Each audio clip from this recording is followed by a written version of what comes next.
Have you ever had one of those moments when you start to second guess whether something was a good idea or not? Well, that's what this is right here. 1969 Firebird 400 engine out of a car that I bought here recently. This is the numbers matching engine. If it wasn't, I would probably just throw this thing in the dumpster. It's been sitting outside in the woods, exposed to the elements, no spark plugs, valley pan is completely rusted through. It's not looking so promising, but that's all that I can see. But I want to tear into this and determine how bad it is and hope that we can salvage this engine to put it back into the car that I just purchased. So we're going to get this off the truck on an engine stand and get it torn down. Okay, well, first impression about putting it on the engine stand, this side, we'll start with the good side. It doesn't look too bad. We're still maybe slightly promising, might be able to recover this bad boy. Come around here to the back side, still not looking too bad, really, sort of, maybe. Then we get down here, draw an imaginary line from right about here on that valve cover, across the back of this block. You can see the dirt and crud. This thing was laying and sunk into the mud a few inches, and by the time we dug it out, this is the ugly side. You can tell it's just packed full inside the exhaust ports and everything else. So not looking super promising. And when you poke your head up here by the valve cover, completely rusted through. Intake looks bad. That should be a valley pan. I should not be able to see in there. So that is completely rusted away just the same. So I think the first thing we're going to do, go ahead and pop the drain plug here on the oil pan and see what comes out of anything. All right, well, right about there should be a drain plug of some sort, being a 1969 oil pan. Should be here at the front. I'm not seeing anything. And, well, okay. Oh, well, oh, and there is no drain plug. It's just dirt.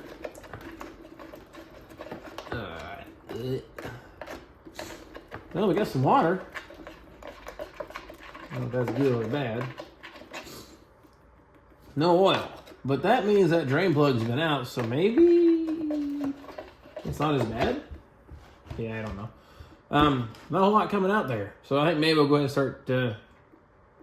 I don't know. Should I start with the bottom or start with the top? Either way, it's just absolutely a mess. Okay, oil pan is ready to come off. You can see some oil coming out there from the bolt hole, so that's kind of promising. Maybe. Yeah, that's solid. I have to get something to persuade this off with. Oh. Yeah. Yeah, that's bad. Oh. Yeah, okay, well. Maybe it's not a bunch of water, but this pan is disgusting. Ugh. And the smell? I'm not quite going to be able to describe that to you, but it's not good. Let me show you what we have.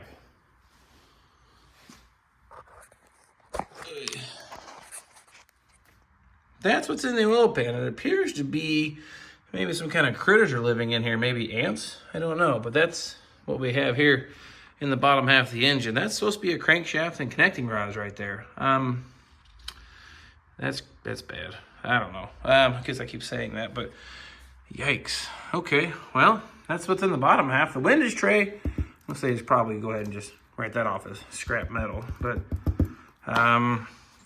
I think we'll try to get these heads off, see how that goes. Let's have a little fun. Let's pop the driver's side valve cover off. See what's hiding in there.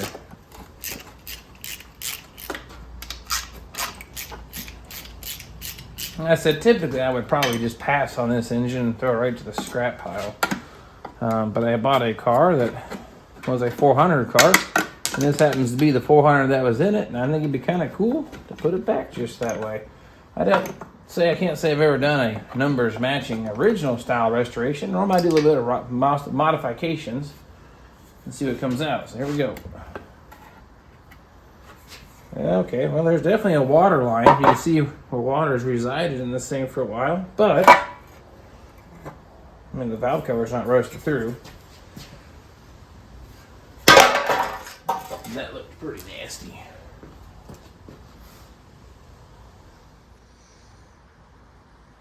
I'll get you here to see what I've got to see. Gross, disgusting, but it's still kind of wet. And here's something kind of wrong. The studs don't go inside the heads normally, so that's kind of strange. I can't say I've ever seen that. Normally they're kind of like out here on the outside of the engine. So these heads have definitely been off because they're painted a different color blue, like a darker blue, not the Pontiac blue. So someone's been tinkering with this thing, and we look like we have adjustable rockers too. So someone definitely been in here, but I would say these valve springs and valves and retainers are probably junk. Well, let's see if I get the other valve cover. I'll probably go see about the same stuff. Now, this side's looking a whole lot more promising. Yeah, we've got some rust, but look, the top of the springs look pretty decent. Rocker arms are all cruded up and nasty, so that's looking a little better, but well, that's not looking so good. Where the gasket used to reside, a little crusty here on the head. That might mess up the sealing surface, but let's keep plugging. Well, see about getting that intake off, but this bolt here, I don't even see a bolt head anymore, so I'm not quite sure what I'm going to do about that. We'll get the other ones out, see how this goes. All right, well, here we go. I've got all the bolts out of the intake minus Mr. Nubs here. Just not enough of it left to get a hold of, so I'm thinking what I might just do, take the driver's side cylinder head off, and maybe that'll get me a way I can wiggle the intake around, and maybe that bolt's just so eroded away that might be able to squeeze that intake off there. But here's something else I kind of saw is kind of cool. Pulled the dipstick out just because, that's what you're supposed to do. But notice something happening down here. That end's not moving. So this is one of those Wi-Fi dipsticks, I guess. But that's a problem. That's a minor problem, I say, at this point. So I'll work on taking the driver's side cylinder head off and see then if we can get this intake worked out of the way. Well, now there's a procedure for taking these head bolts out, like reverse torque, whatever, so you don't warp the head, especially since the engine's just been ran here recently. I'm afraid I might warp it. Yeah, okay. These bolts are all kinds of hodgepodge mismatch, but I'll save them for now. Now let's see about popping that head off there. Need a pry bar. I have misplaced Richard Pryor bar. Well, no Richard Pryor bar, but we have Mr. Crowbar, so we'll give that a whirly whirl. Not entirely sure how I'm going to get this to budge. The intake may be enough of a drag here. Nope.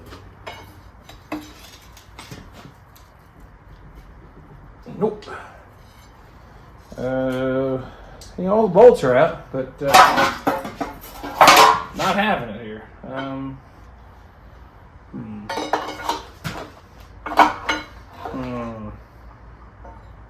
Nope. Well, that wasn't how I saw that going. I was kind of hoping once I pop the head bolts, I might be able to. Oh, taking the whole thing out. Well, I may have to find a way to get that bolt out of the intake. So back to the drawing board. Find a solution for that bolt there. Well, after beating and prying and everything else, I even tried welding washers and nuts to that bolt. It just isn't going to come off. So I took my pry bar, Mr. Crowbar that is, shoved in here and pried the valley pan loose from the head. And as I was doing that, the head worked loose. So I wanted to show you, as I rip the head off, what we find underneath it. So I wanted to bring you back just to check that part out. So hang with me here. I'll get you guys kind of hanging, and let's just see what we can find. Oh, nope, I gotta pry it somewhere.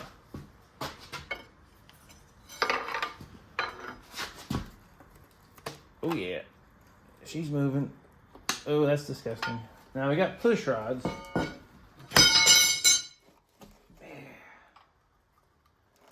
Yuck.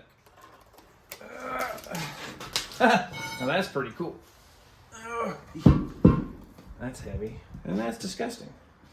You have to see what's inside the cylinder heads. I believe we had some kind of critters living in this engine. Look at that. Maybe an ant colony or some sort, but that's pretty sad. But I don't see miles and miles of scale built up in the cylinder wall, so I need to find out if these are standard or 30 over pistons. But I'm gonna do the same thing with the other head. I'm gonna take all the bolts off. I'll just leave the intake attached and flop it on the floor and take a look inside there and see what we find.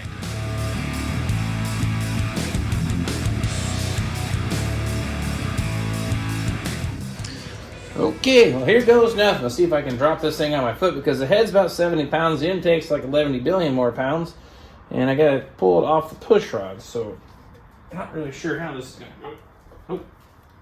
Nope. It's not gonna go, so I need some Crowy bar action, I guess. Good gravy.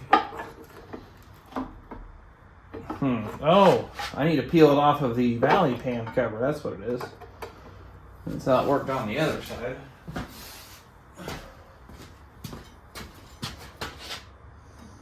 And since that valley pan is junk, let's do this the fun way. Alright. We'll call this junkyard style.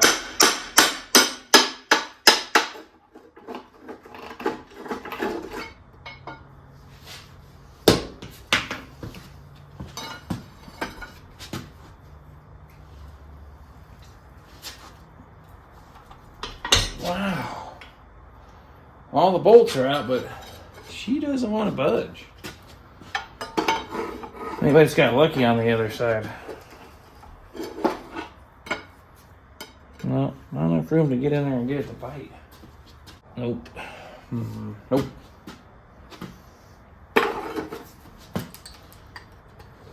Let me do this. Oh, there we go.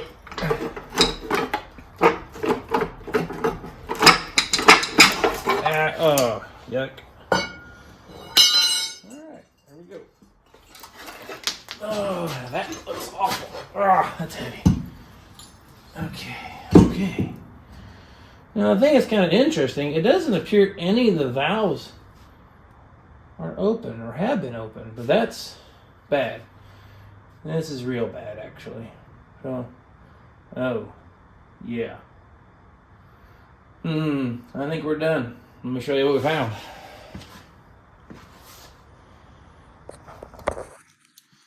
What we have is, lack thereof, cylinder wall. There's a hole right through it right there. So that wall is busted.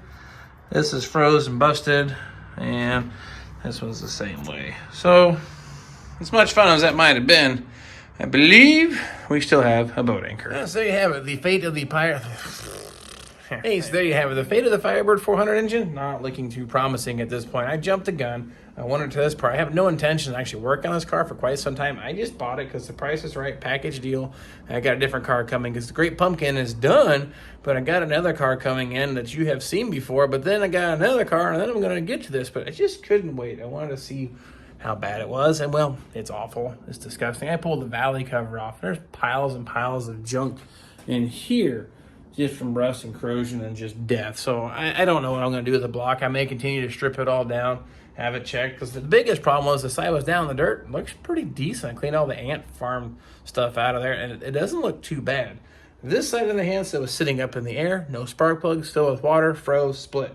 Now, as long as it didn't split the deck surface here, maybe it could be salvaged by sleeving it. I've never had a Pontiac block sleeve before. I know it's been done and can be done, but if you guys have any experience with that, let me know in the comments. Like I said, I'm not in any hurry to do this, but maybe in a machine shop that could help me with it. I don't know anyone that does that kind of work around here in Indy. Unfortunately, big city, but I don't have any good references. The guy I used to use, he gave up years ago building engines, so I haven't had to build one for quite some time. So I'm going to put this, like I say, table this topic for a little bit. I want to show you what I found, and I just couldn't wait. It was like a kid on Christmas morning. I wanted to know if I got a good toy, and I didn't. It was a lot of fun tearing it apart and dragging you guys along. I was hoping for something a little better, but nonetheless, I got a lot more Firebird footage. I wanted to jump the gun, show you what I'd found here, and not exactly exciting news, but let me know if you guys know you can actually help me out with this block possibly, because this is a little beyond the normal stuff that I could get done here, I think, around the Indy. So, nonetheless, ramble on up. Hope you guys found this kind of entertaining, fun, and what not to buy kind of stuff. But it was kind of cool tearing it apart just the same. So, got plenty more Firebird footage, and hope to see you guys then.